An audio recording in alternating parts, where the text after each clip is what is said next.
Welcome to some new r/malicious compliance stories, where people comply to the letter, but not the spirit of a request. I hope you had a great day. The first story is called No Matter What.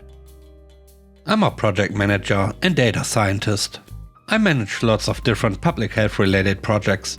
There's one project in particular that includes a really demanding team from a federal government department. I recently returned back to work from maternity leave. I work in my office 3 days a week. On those days I have to pump breast milk at regular intervals for my baby. Luckily I have my own private office and can usually just keep on working. Emails, reports, etc. while I pump.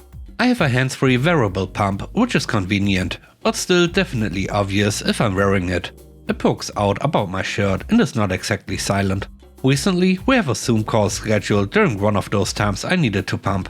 Instead of missing the meeting, I figured I would just keep my camera off so I could wear my pump and still participate and listen. I was even in my office and not working from home. I felt like I was being a pretty committed employee. The meeting starts, a few people have their cameras off. The lead makes the announcement. I just want to remind everyone that our expectation is that you will have your cameras on, because this is not a virtual meeting, it is a simulated in-person meeting, whatever that means. I sent a quick private message to explain I was paying attention, but pumping. No response to me, just instead. Again, the expectation is that all cameras will be on. So fine. I turn my camera on for this meeting of about 20 people. The camera isn't aimed at my chest, but certainly the top of my pump is clearly visible. I unmuted myself, so you could also clearly hear the pump, and just said, "Thank you for your patience, I was adjusting my breast pump." The meeting continued awkwardly, with several other team managers letting me know privately it was fine to turn my camera off. But at that point, there really was no point in turning it off. At the most recent meeting, the announcement was, "Please turn on your cameras if you are comfortable doing so." The next story is called He Should Make the Meal. I worked as a cook and carry-out for an Italian restaurant for several years. Normally I would work in the kitchen during the week and carry out on the weekends. My forte was cooking. I was fast, detail-oriented and prided myself on making the perfect dish. In the 5+ years I worked there, I was the only female ever in the kitchen. On Tuesdays I was always in the kitchen and another worker, Eric, worked carry-out. Every Tuesday a customer would come in and order the same thing. The order was very specific and went against how meals are typically prepared. Things like they only wanted 2 meatballs instead of the standard 3. The meatballs must be separate from the spaghetti in an aluminum dish, not a styrofoam cup. A small scoop of sauce on the meatballs, etc. The meal was so specific I knew it by heart and always made it. The cheapskate owner of the restaurant would have been mad if he knew how much styrofoam and aluminum tins I had to use to make the order by splitting all the food out, but I didn't mind. Well, one day, Eric decided to switch to serving in the main dining room to make more money. The first Tuesday he switched, the managers didn't have anyone for carry-out, so they asked me to cover. As I was working that night in carry-out, an old man in a black bowler hat and tan trench coat comes into the lobby. I greet him, and I'm about to take his order, when he states, "Are there any men working today? Where's Eric?" I was confused but ran and fetched Eric, and Eric took his order. I asked Eric if he was related, and he said, "No, he just feels women are incompetent and can't make his order right." I was fuming. When the order was ready, I picked it up and realized it was the specific order that comes in every Tuesday. This old man must have assumed only men work in the kitchen. Little did he know he had just come face to face with a 5-foot, 100-pound female that had perfectly made his order every Tuesday for years. I handed him his order without a word. I was so angry that I didn't want to speak and say something that would make me lose my job. I regret not saying anything to this day. He inspected his order and rolled his eyes when he spied the meatballs in styrofoam instead of an aluminum dish, but left without a word. After that, I decided if he wanted men to handle his stupid order, then I'll go with it. I got approval from the manager to proceed with my plan, and male co-workers jumped in to help. I asked Eric not to help him anymore, since he was familiar with the old man's order. Besides, he needed to focus on serving anyways. Only other men took his order.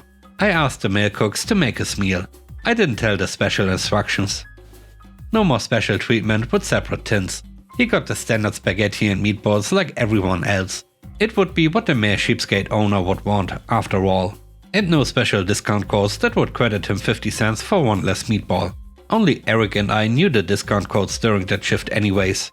Well, every week his order was, according to him, wrong. He started to demand the order be remade per his requirements. He would be denied his request, citing the cheapskate owner was cracking down on product waste. He got even more upset when he discovered he wasn't getting the discount codes anymore. After several Tuesdays of this charade, he finally asked to speak to our manager to voice his dissatisfaction. He asked, "Where's the man that was making my meal?" And the manager responded, "Oh, she quit." Looking back, I should have instead popped up around the corner and said something like, "I am no man, a la Lord of the Rings or something." But that was the best response we thought of at the time. Unfortunately, he didn't have an epiphany or realization that I was hoping for. The manager just said he scoffed and took his food and left. He quit coming a couple of weeks later. Never heard from him again.